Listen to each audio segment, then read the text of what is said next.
Real quick on URL rewrites.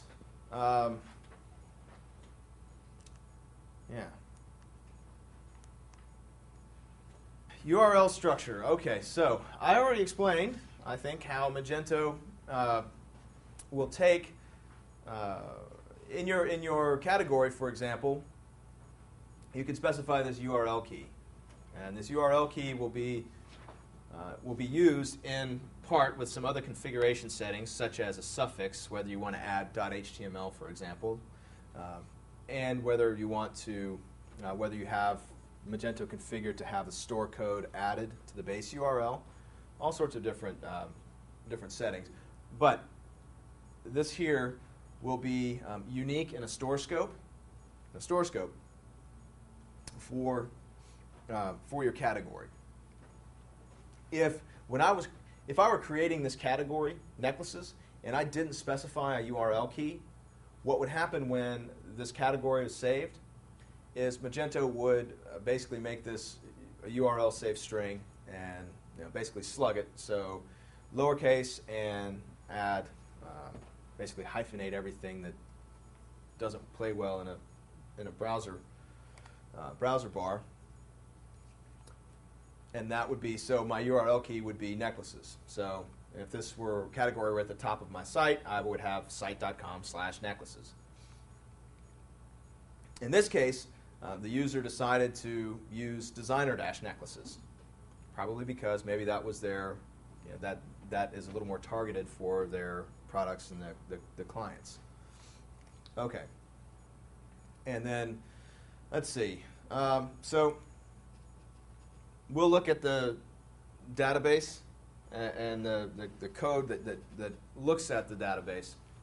So our front controller, via that requests, again, remember that get model core URL rewrite, requests that model, and so we get we basically pass in our current path and evaluate that. So in order to successfully evaluate the URL and try and build out a match, internally Magento builds out this array and basically adds slashes all over the place because these are all valid forms of that same URL. So then we try and see from our core URL rewrite table if this matches anything, okay, with the store scope. So we just basically try and see, is our current request path in one of these values in this array, and if it is, then Magento can actually translate to the correct system path. Like again, catalog category view ID 10. If you log into your admin panel, or if you don't feel like it, well, no, you do feel like it because this is actually a lesson. This is part of the lesson. So go ahead and log into your admin panel. And if you'll go under Catalog, Manage URL Rewrites. For some of you, I'm sure you've already seen this if you've been working with Magento for a while, but you'll see these fields. So I'll open it up as well.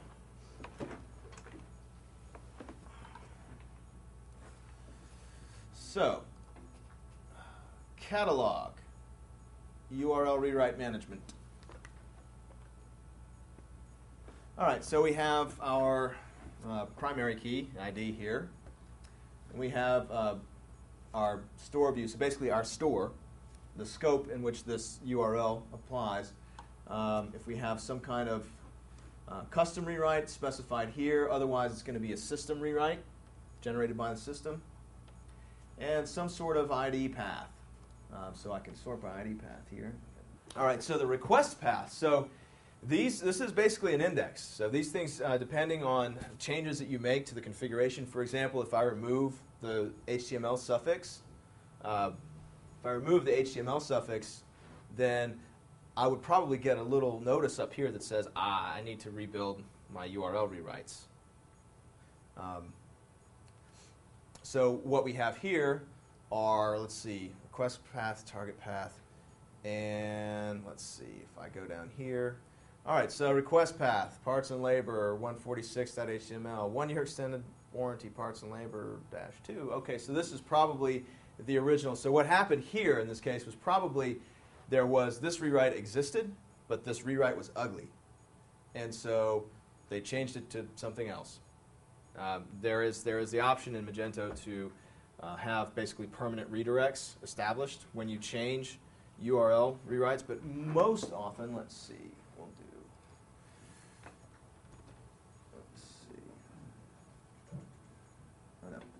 This is the kind of rewrite that we really are interested in here. So F5. So furniture.html here corresponds to catalog category view ID 10. I'll remember that. That's the ID 10. And you see it's in here 3 times because we have 3 different stores. We have English, French, and German. So 1 for each scope. Okay? I could edit this. Of course, the next time I refresh my rewrites, that change would be gone. So I can add additional ones and map them too. And then as far as what's here is, let me see, target path and then redirect, yes or no. Well, actually, this is options. That's basically 301 or 302 redirects. And so if we're actually adding a URL rewrite, let's see. You'll see in options, you'll see like R or RP. So I can select a category here, or I can just do a custom. All right. So, and description is arbitrary. Description is just for your internal notes. Okay. In the database, these are stored in core URL rewrite table.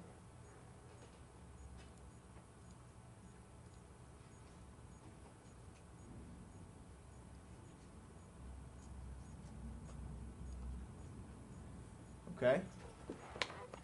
So, and again, this whole system here relies on Magento's the same Magento model and conventions that we'll use for our modules. All right. So, core URL rewrite table. I just showed you that, and I never understood why the white space characters ended up in this slide, but they're cute and decorative, so enjoy them for free. All right, so in the admin, if we will create a product or category, so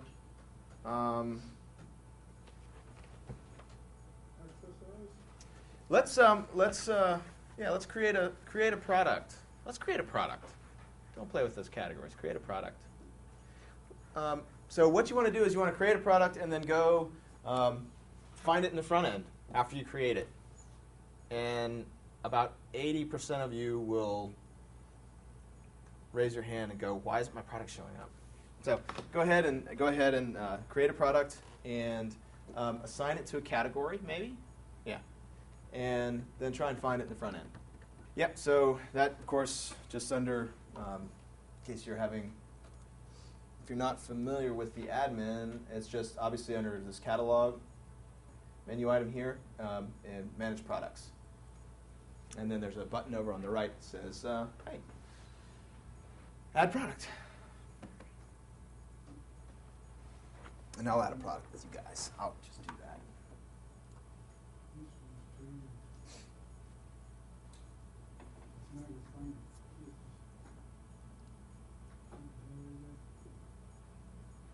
Is this timing out on you, or? Yeah, the admin can take a little while to spin up on the, especially on the VM. All right, so name.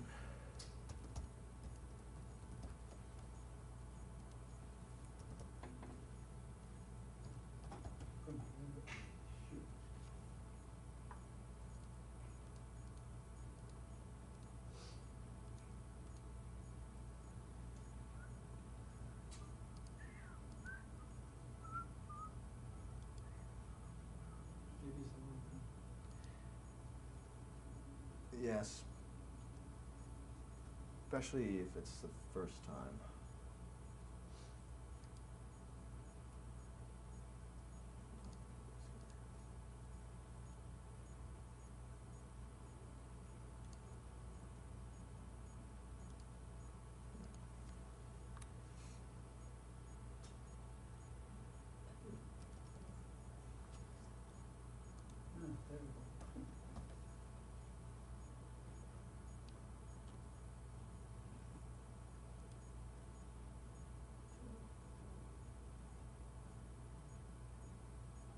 So at this point, I will go ahead and look for my product, Ben's product. Actually, I'm going to refresh and make sure my change worked. Okay. Now, so I could search Ben's product.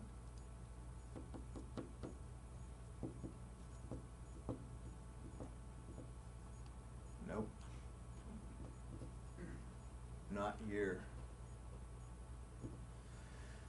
First place, and of course, this exercise is just a study in deviation from the topic. Really, just want you to look at product administration websites. I only have the one website yet. I must add my product to the website. Mm-hmm.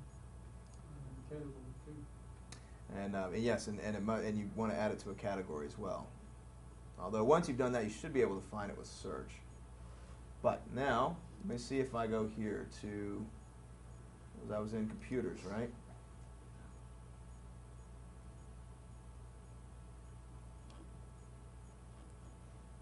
Let's see. Maybe am I on the last page? Oh no, did I choose furniture? I think I chose furniture. Bedroom.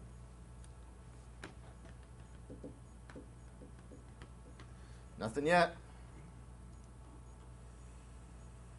Huh. Well, maybe if I look under the categories, I know I've got that right. I'm pretty sure. No, there's no. There we go. Oh, okay. So I'm assigned the bedroom category, and I've assigned it to the website inventory. Yeah, inventory. You need to change that. Inventory, and there's a couple things here. Inventory 20, and there's this little flag down here, in stock, out of stock. That one will annoy you several times before you remember to think about it.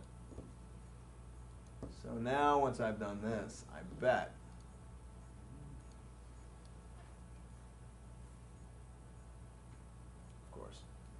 or am I still saving over here? Wow. That's epic.